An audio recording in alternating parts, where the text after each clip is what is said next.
of settling into a posture upright and stable.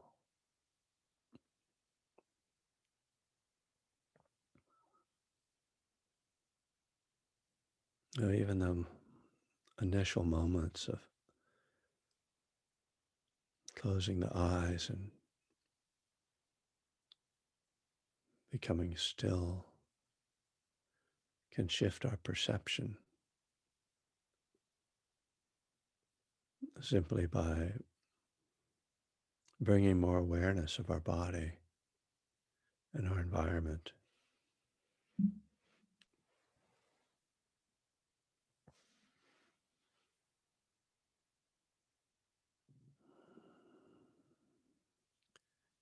So we can use that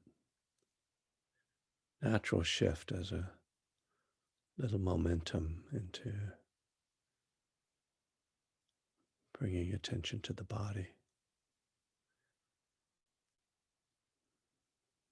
Uh, I usually scan from head to toe. You can go the other way, just relaxing any points of tension like the jaw, or if you're squinting, relaxing the eyes,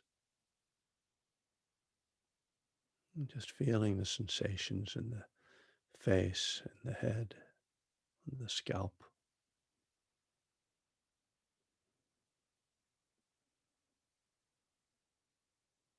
Moving the attention down through the neck to the shoulders, releasing the shoulders,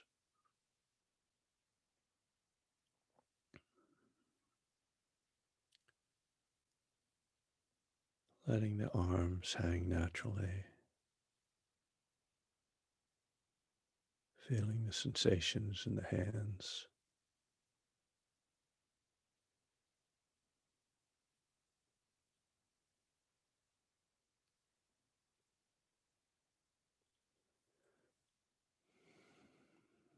Softening the belly, opening the chest.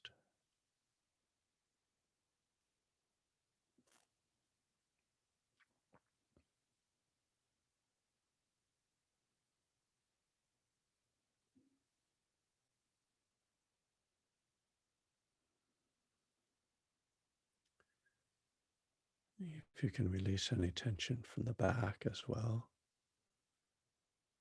you might be aware of the breath moving into the lower back.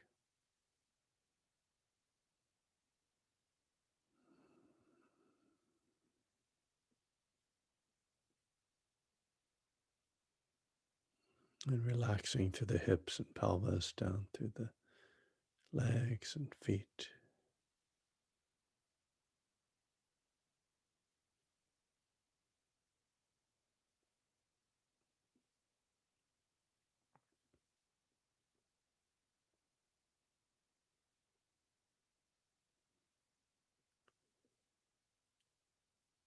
At times, then, this can bring a sense of more aliveness just by scanning the body. Can feel like the body is more awake. And really, it's just a shift in your attention that allows you to feel the body more acutely.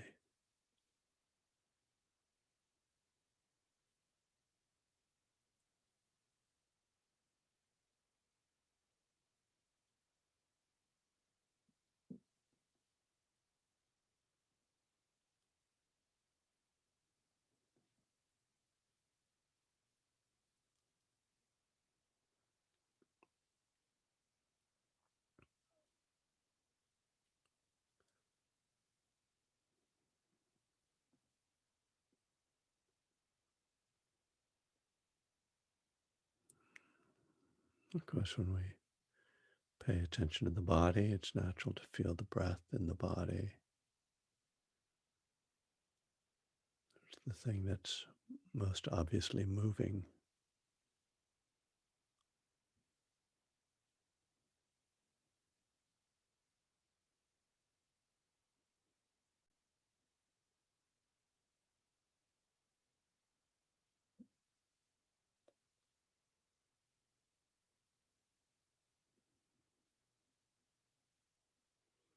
And notice if there are sounds in your environment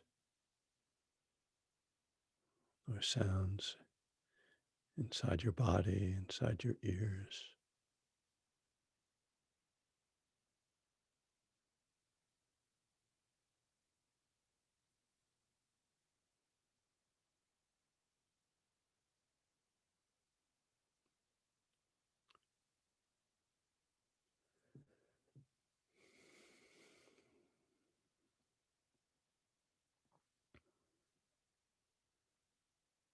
Notice if there's an underlying mood right now.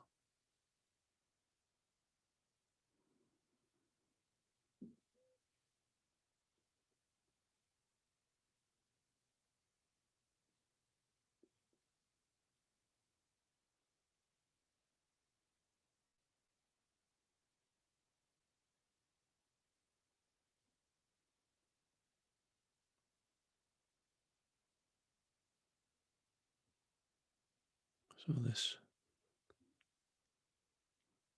is kind of a preparation for meditation to kind of scan through the different areas of experience, body, sound, mood.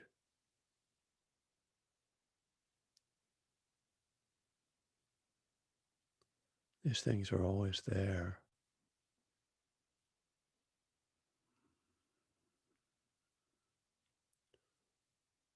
So even as we use the breath as a concentration object, we don't want to suppress awareness of these other aspects of experience. If they are calling to us, if there are strong sensations or feelings or sounds.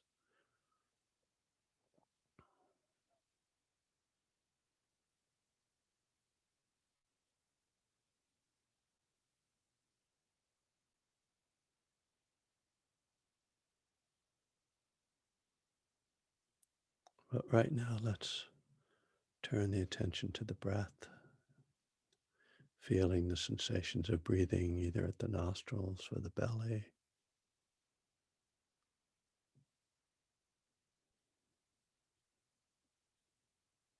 At the nostrils, we might feel the touch of air coming in and out.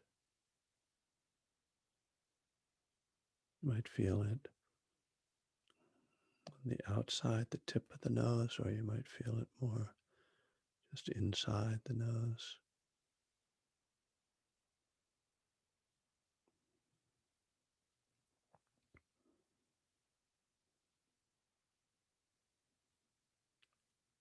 If you're following the breath at the belly, bringing awareness to the movement and the sensations of that movement.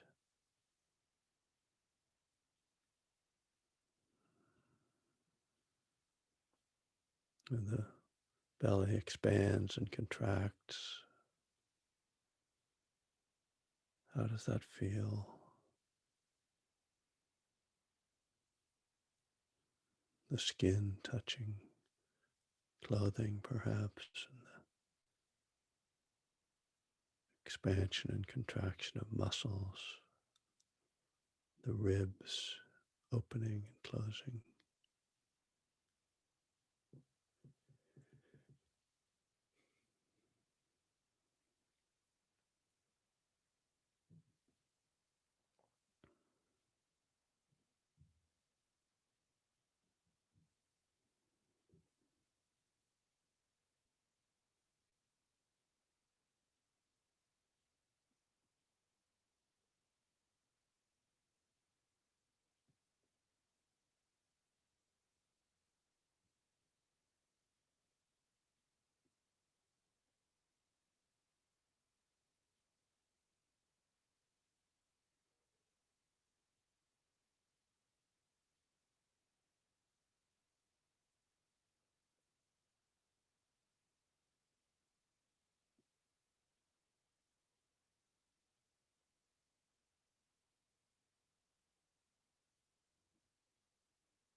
Oh, even with all this guidance and all these areas to explore,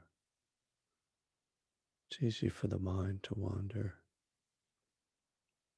to lose touch with the present moment.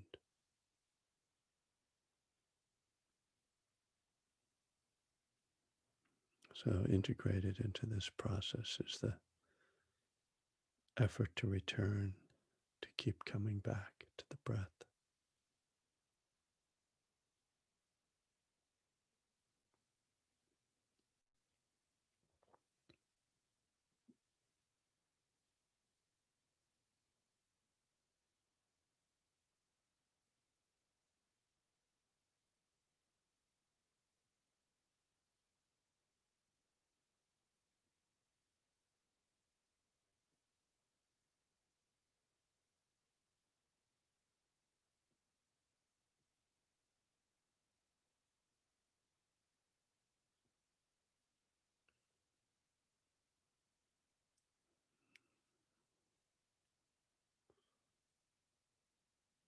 Our experience may seem to be dominated by thoughts,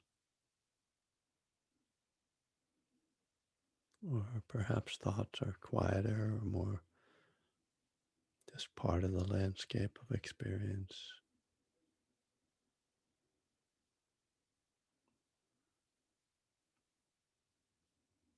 Perhaps they are just a background distraction, noise.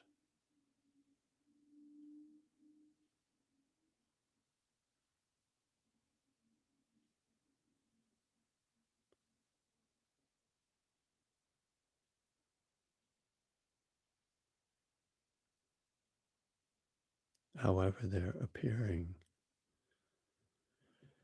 It's our relationship to our thoughts that really is most important.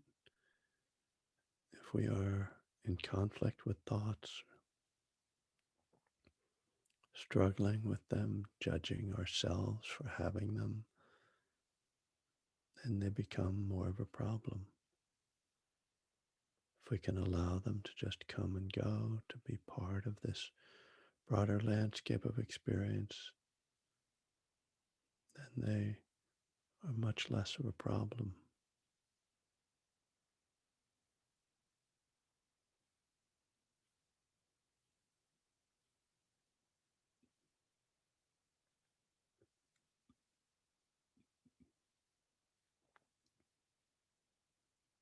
This isn't to suggest that we can control how we relate to them necessarily. We can try, but sometimes we're just swept away.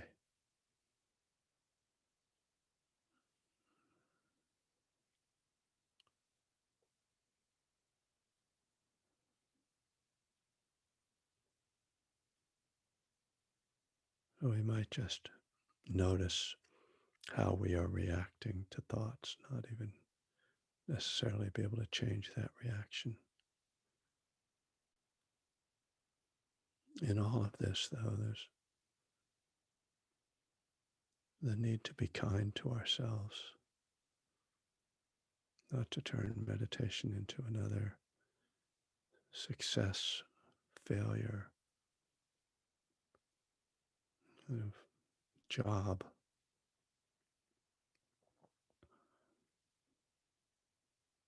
but to sit with a background attitude of kindness, not here to beat myself up, here to take care of myself in whatever way I'm able.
Right.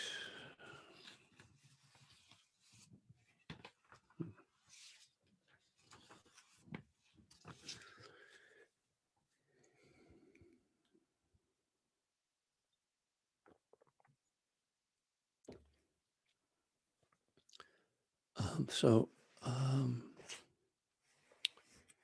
yeah, as I mentioned, I've been, I think I got a little bit off the step track. And sometimes I start thinking more about meditation per se or just Dharma and sort of lose a bit of the touch of the focus on recovery itself. So, this next section of One Breath at a Time. So, for those who might be new, we've been going through my book, One Breath at a Time. We're in step 6, section called We Are Not Saints, which, as I mentioned at the end of this section, is a line from the big book of Alcoholics Anonymous. And as with so much of uh, this work, there's kind of a blending, a focus first on meditation, and then kind of looking at a connection between the idea that we are not saints uh, in recovery and how that also fits with meditation. Um, so I'll read a little bit of this. When I talk with people who practice meditation, often they are struggling with the sense that they aren't doing it right or that they don't have the ability to practice in the way they think they should. When we hear the meditation instructions, they seem so simple and unambiguous.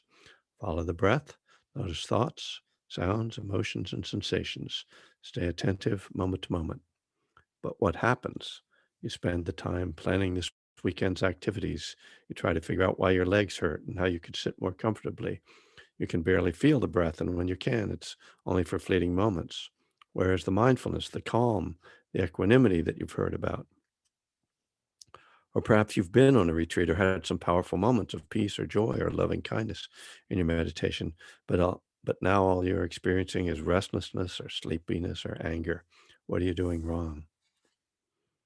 And then I tell a story about being on one of my first retreat, well, my second retreat, just a weekend back in, I think it was, must have been President's Day weekend, right? Sorry, I was trying to think of what's the holiday in February, President's Day. Um, Interesting that February is both Black History Month and we have President's Day, and the presidents we celebrate are, well, one of them was a slaveholder. Anyway, uh, not to digress there. Um,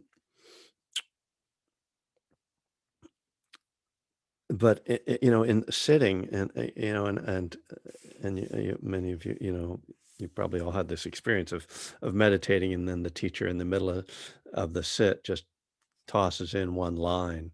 It's not something I do that very often. Usually, I just kind of talk continuously. But anyway, um, the teacher, uh, just in the middle of this silent sit, just said, "It's the nature of the mind to wander." And if that's a familiar line, it's one that I say at, at least half the time in my guided meditations.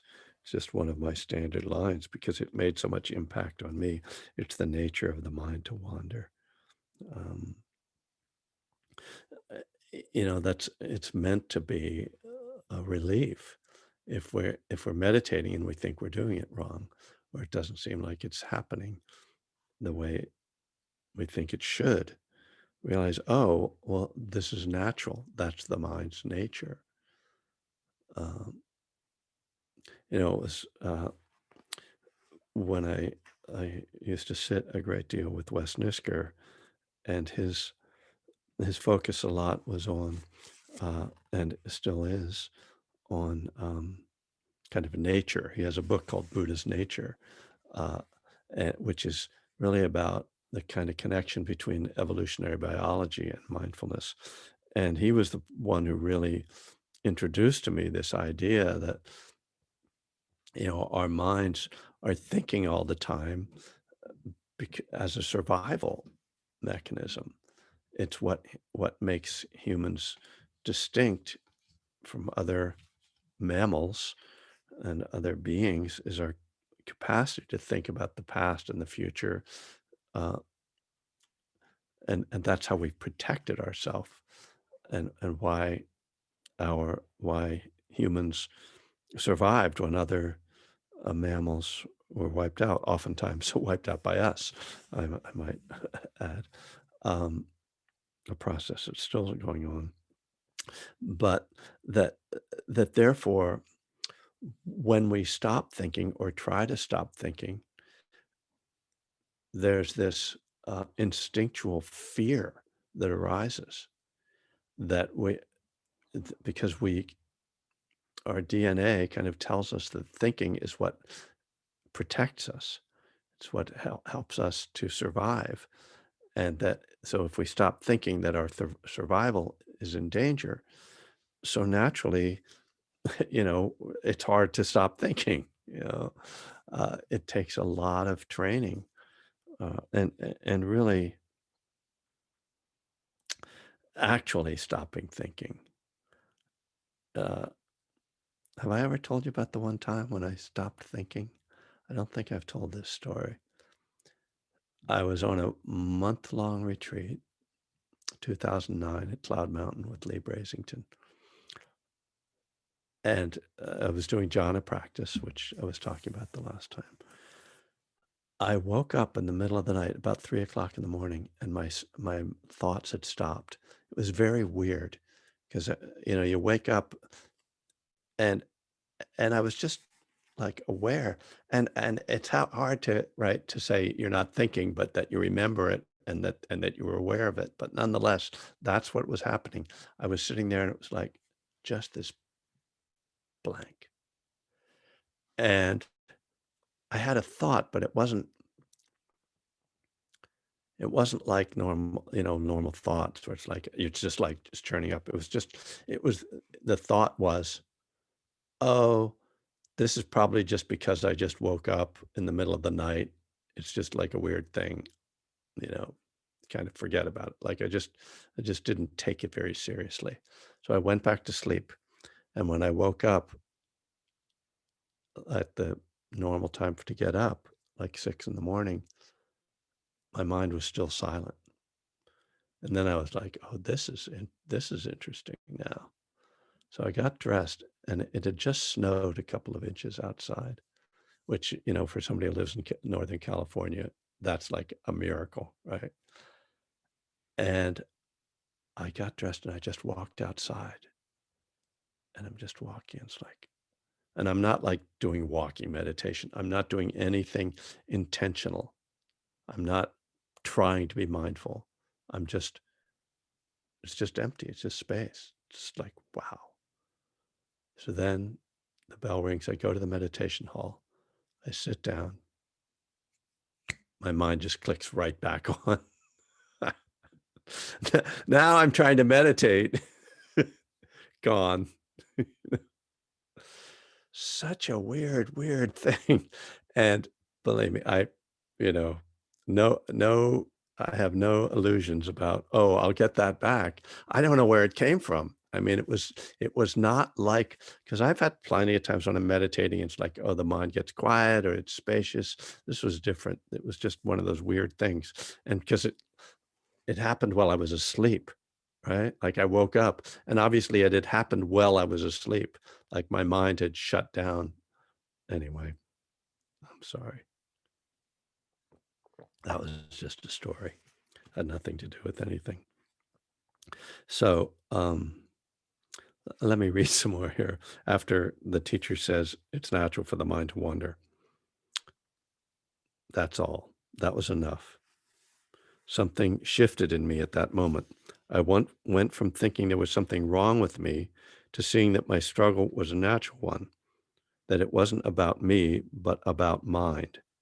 I still couldn't calm my mind, but now at least I wasn't blaming myself.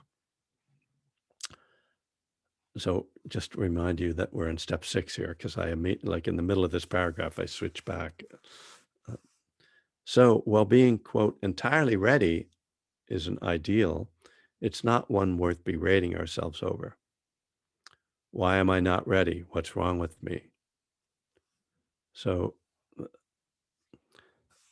I sort of, when I read this paragraph, when I was going over this section of the book, I was like, seems like I'm jumping right back into the step, but I think my assumption here as I'm writing this is that you're thinking about step 6. So try to think about step 6.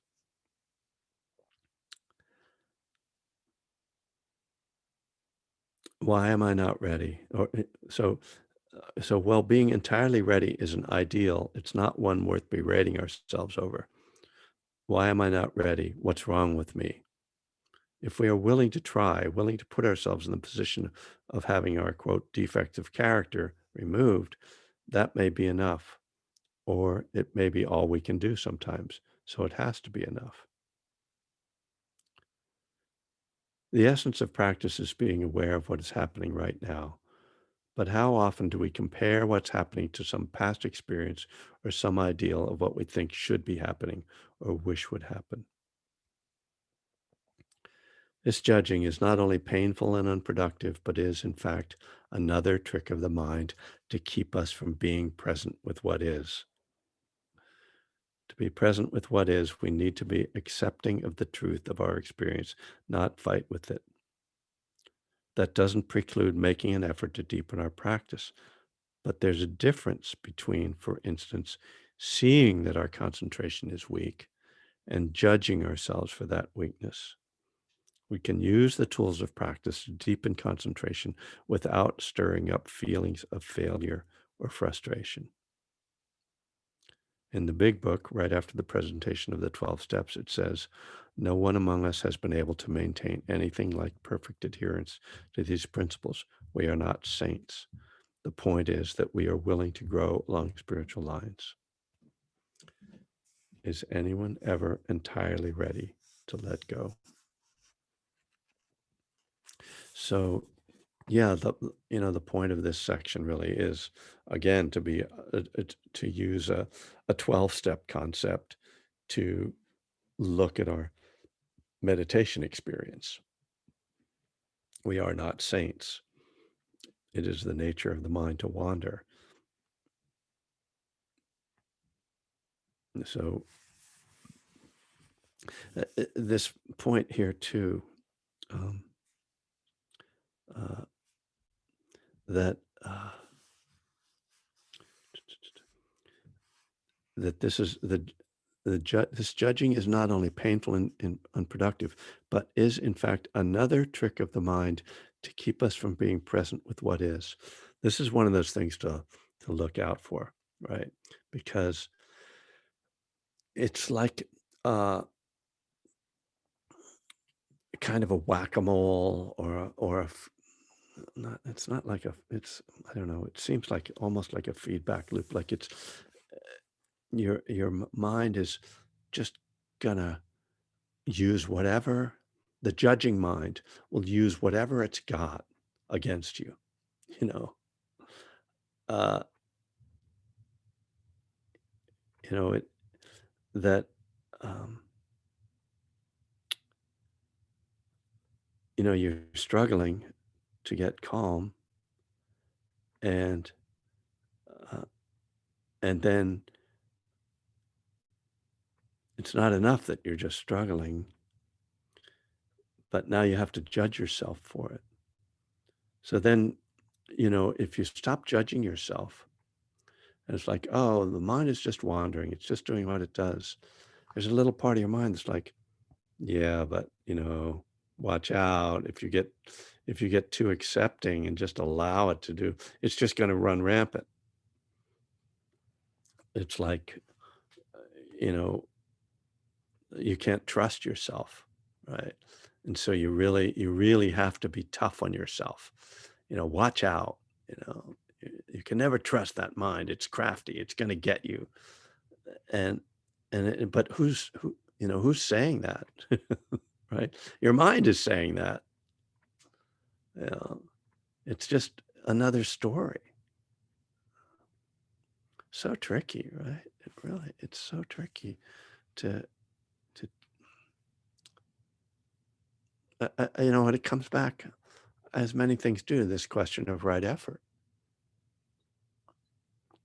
So I'll refer then further down on the page. There's a difference between seeing that our concentration is weak and judging ourselves for that weakness. We can use the tools of practice to deepen concentration without stirring up feelings of failure or frustration, or I would say without judging, you know.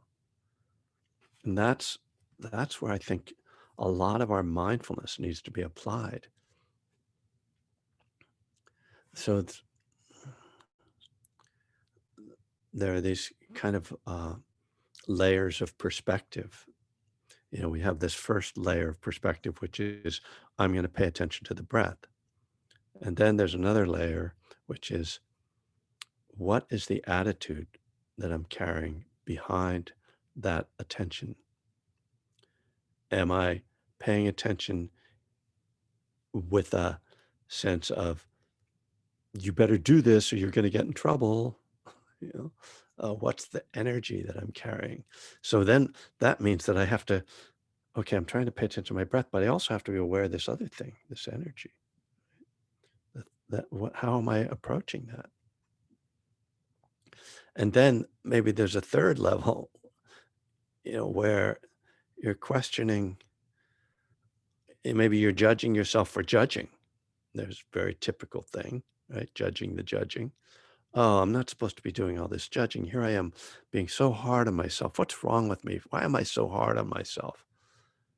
Oh, wait, I was just hard on myself for being hard on myself, and you start to see how this can just be this. It's like one of those sci-fi characters that self-replicating, like a Terminator, You kill it and then it just like grows another arm. And and so there is this point of just kind of giving up, right? Where you that surrender, where you say, this is just madness.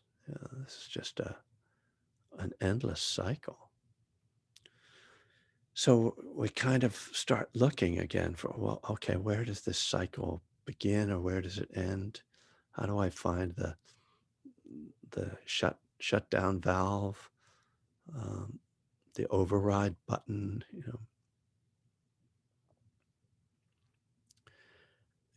And I think it is why I always uh, point people back to feeling, because that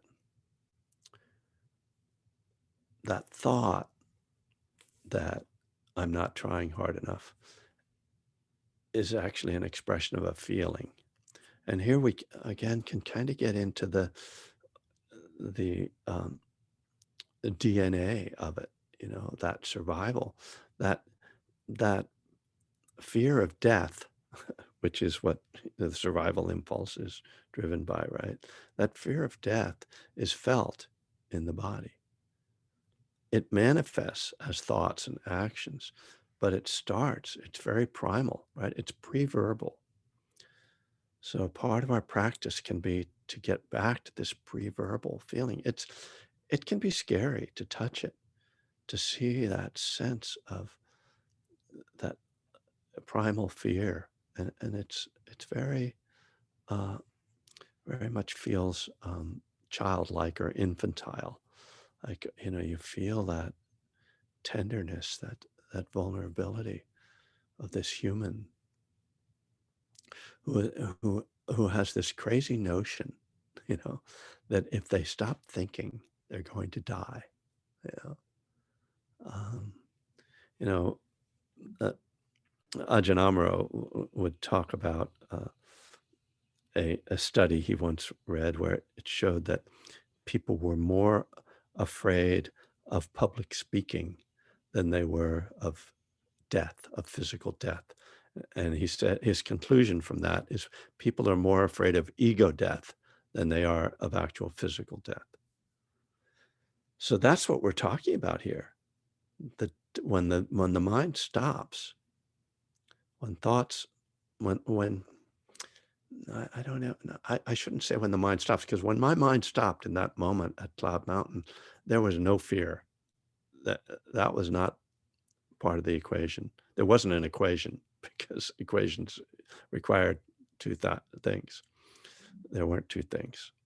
But when we are working with this energy and trying to let go of our thoughts, that's what's going on, is fear of ego death.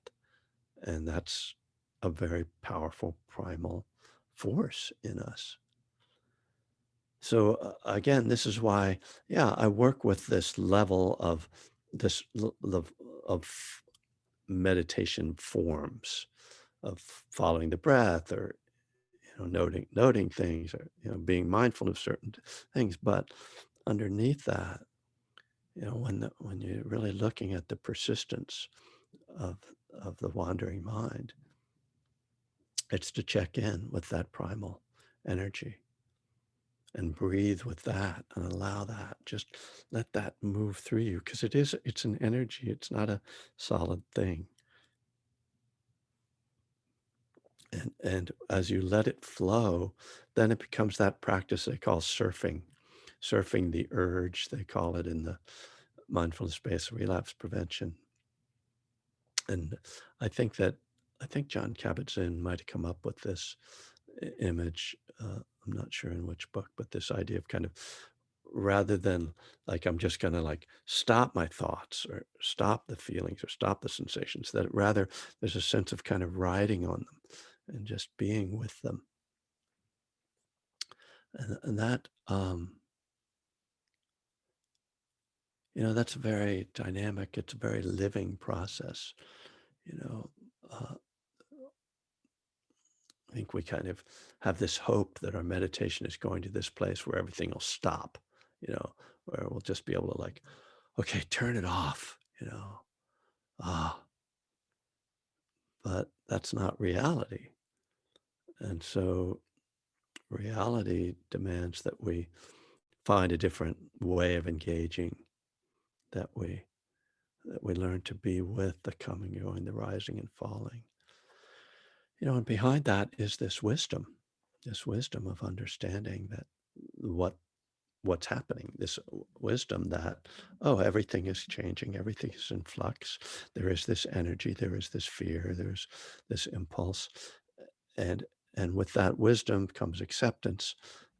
And that's where actual peace comes from.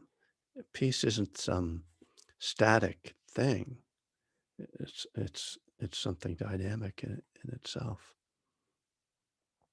Um, so maybe I'll open it up a little bit, to people's questions or thoughts, reflections.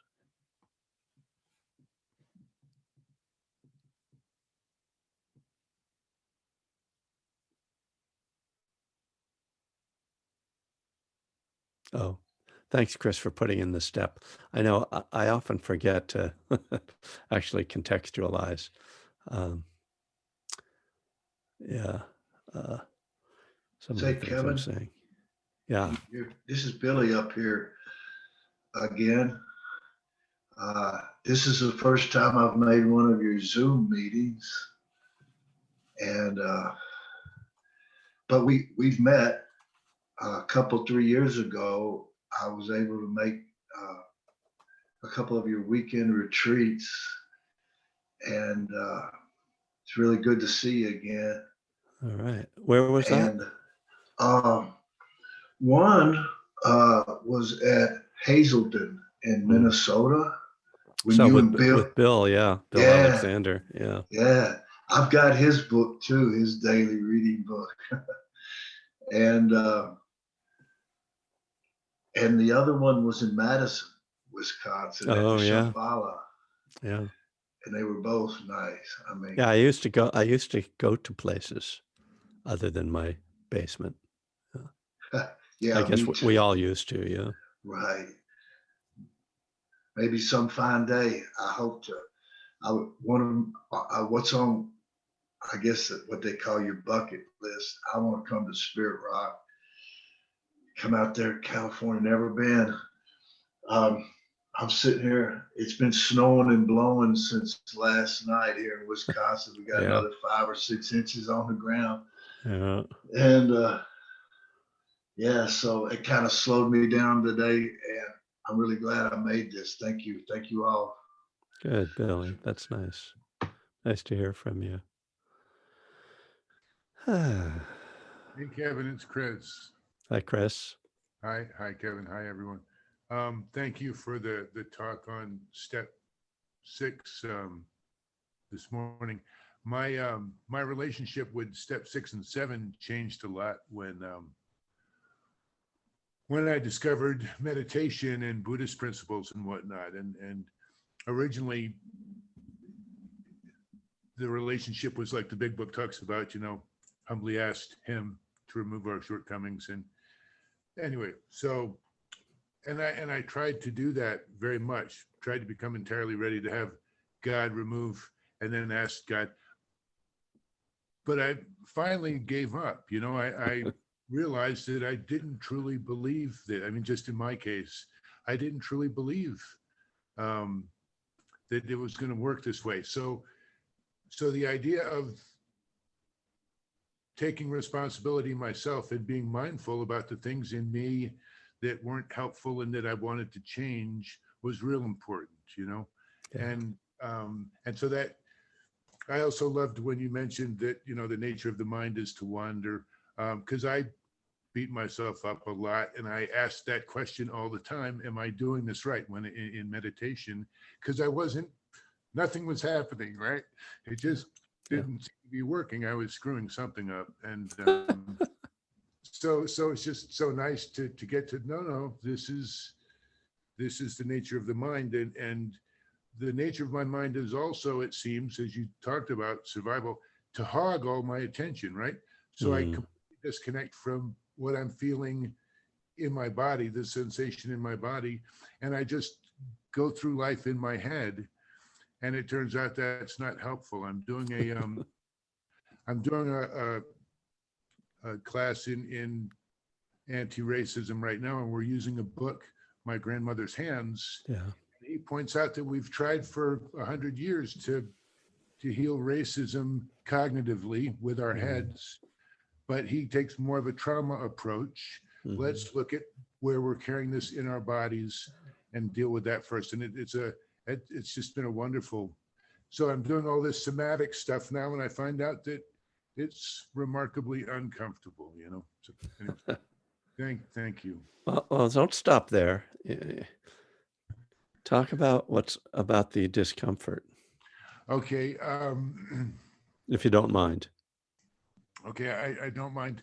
One of the discomforts turns out to be in my head that sometimes I can't label where I feel in my body, an emotion, and Hmm. that's Right. just yeah, I'm no good at this, that kind of thing. Right. Um, but then also recognizing, because we do a lot of discussion, that indeed I'm not as pure and liberal as I thought I was. I actually do carry, this white body experience Yep. with me. Boy, that's been tough. Oh, You know, yeah. Yeah. Thank you. so Yeah. it's been wonderful. Um, but I mean, it's uncomfortable to the point where I've considered dropping out. That Hmm. kind of it's not fun. It's not fun. Yeah. It seems like anything worth learning is worth running away from, we kind of just, I mean, it's the same thing with recovery. It's like, it's so uncomfortable. I want to go back to drinking, right? And, uh, and yet it's so liberating. I mean, the anti-racist work, I mean, it's just At first, it's agonizing, definitely. Yeah, I mean, for me, it's there's also this sort of going back over my life and reviewing the relationships I've had with African Americans, and some of my best friends, as they say, have been black but I was so unconscious of what that really meant for them. Uh, yeah. Uh, Thanks, Chris. That's a really great share. And it's, it is hard to, separate step 6 and step 7. It's kinda like separating 4 and 5 or 8 and 9 for so 4 and 5 are the ones about inventory, writing it and then sharing it. 8 and 9 are the ones about amends, making the list and then making the amends. But step 6 and 7, getting ready to have God remove the defects of character, so getting ready for the change and then the actual work to have it change. So I I try to keep step 6 in some sense about preparation, but it's not entirely. So, people have raised their hands in more, formal ways. It looks like Mary is up first. Good morning. Morning. I wanted to just comment towards the end of the meditation. I was like really in tune with my breath, and you said something. You said, "I'm not here to beat myself up. I'm here to care for myself in as many ways possible." And that was just like, holy cow. I like, how do I soak that in and not forget it? I was tempted to just like stand up and find something and write it down because I was so scared I was going to forget it because things just kind of come and go in my mind. Mm, But that was something that I knew I wanted to hang on to. And I'm pretty sure it was the last thing you said. yeah. Thank you.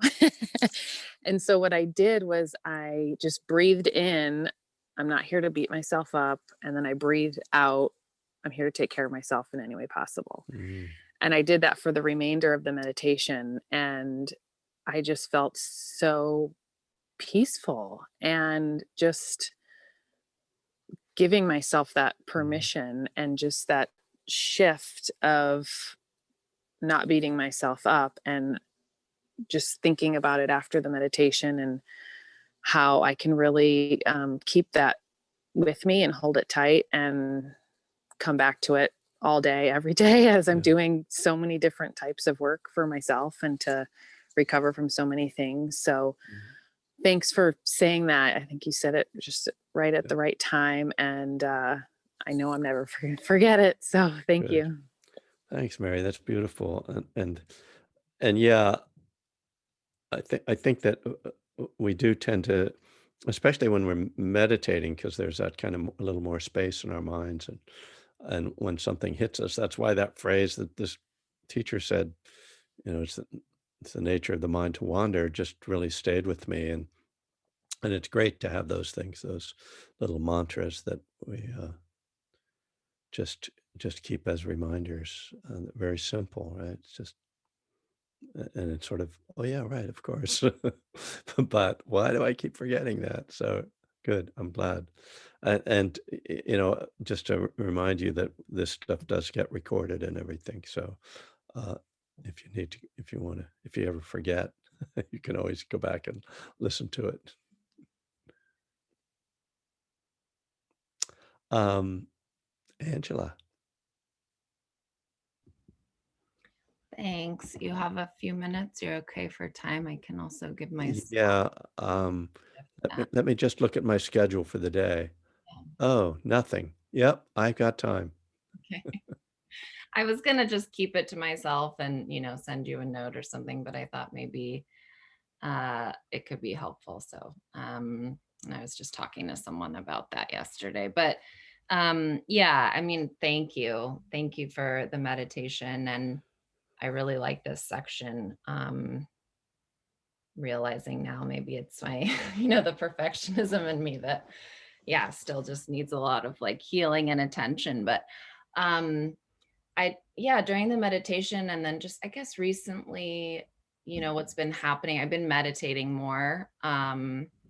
which has been awesome because of a group that someone in this an AA meeting where we meditate that someone shared. And yeah, so anyway, I guess just what I was thinking about is like also intention and that conversation that we were having that you brought up a few weeks ago, or I don't know when it was, but just like, that it's not I don't need to fix anything, or like, why am I coming to this practice, and just like allowing myself, just to be. And actually, I started listening. 10% Happier had like a New Year's challenge. And the first day I just listened to yesterday, like the challenge finished, and my connection's unstable. But yeah, and I started the first day. But anyway, Susan Piver, I think how you say it, is the woman who does one of the first days. And she mentioned that about how, with meditation, we like are allowing ourselves just to be exactly as we are. And like yeah, for some reason, like this idea is like still just really like helpful and revolutionary to me, that like, yeah, I can just allow it to be. And then the more I allow, the more the more peace I get, or just the less resistance there is to that. And like, I remember you said a while ago as well, like how can we think we're going to like reverse thousands of years of evolution and be able to like stop our minds? How do we have that power? And so yeah, I just wanted to share that that's been really helpful for me over these last few weeks. And I think like meditating more regularly is giving me more of that practice to just be exactly as I am, and having that experience of allowing. So yeah, I just wanted to share that and say thank you. Yeah. Yeah. Yeah. The instruction is very simple, but I think as you're sort of also arriving at it's the showing up, which, is something, of course, you've heard me say many times too, that it's not like, oh, somebody's going to tell me the secret, and then whenever I happen to meditate, it'll be great. It's really that the showing up is what seems to do most of the work, and then not trying to necessarily control the results every time, but nothing much happens if you don't show up, obviously. Chris, we'll make you the last person this morning. Give you the last. Hey, Kevin. word. Hi. Thank you so much for today, for the meditation and the Dharma talk. I'm actually on step 6 right now with my sponsor in the traditional rooms, and it's very apropos that it's sort of aligning with the chats here. I apologize if you've already mentioned this, but I was wondering if you could help me sort of translate that step again into sort of Dharma language. Entirely ready to remove these defects of character. I as well, like, sort of Chris mentioned earlier, have trouble with sort of understanding that in the traditional sort of AA sense. So I was wondering if you could help me translate that. Yeah. I will try. So we usually add the word we, because we is implied as the beginning of each step. So we were entirely ready to have God remove all these defects of character, I believe, is the full step. And so since I don't believe in some being or power that's going to sort of intervene on my behalf because I've asked him to, I have to kind of reinterpret the whole step, and so to get out what's it about, what's the essence of it.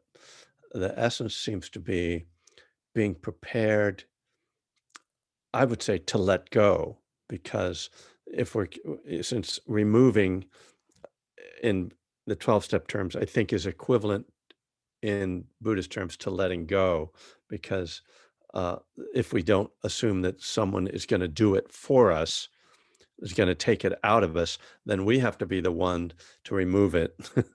And that removing, the language that we usually use is the idea of letting go of things. So am I entirely ready to let go? That, I think, becomes a really interesting question, because what it's saying is, are there things that are getting in the way of you letting go? And then what are those things that are getting in the way of you letting go? So that goes to the essence of clinging, right? The cause of suffering, the second noble truth is clinging. So that's the thing that we all have to investigate. Well, what am I holding on to right now? And there's a lot of things that we hold on to, we hold on to beliefs and opinions, that's really important. Like, Chris bringing up, the issues around seeing your own racism. Like, oh, do I cling to an idea of myself as being a liberal who would never be a racist? Okay, what happened? Can I let go of that? That's a lot of the work right now around racial healing for white people. But in addiction, am I clinging on to, first of all, the substance, like the idea that I need that, or that somehow I'm losing something when I let go of drinking and using? Am I ready to let go of that idea that I need that, right? Because presumably in step one, we let go of the actual behavior, but do I still carry a belief or a feeling that I need it, or especially that I'm losing something?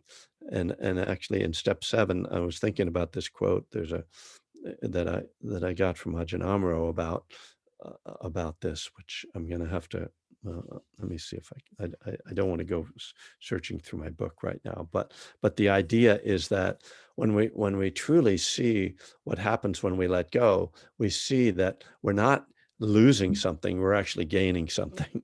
So that helps us to be ready when we see that we're not going to lose something, we're going to gain something. So yeah, so are we ready to let go? So then from a Buddhist standpoint, we could say that we're looking at our intention. That's the element of the Eightfold Path that we're engaging here, right intention. What is my intention? Being ready is like the step before doing something. And in Buddhist terms, the step before doing something is the setting of intention, or the intention itself. And so that also means that in step 6, we can be looking at, what is my intention right now? Am I trying to get something, right?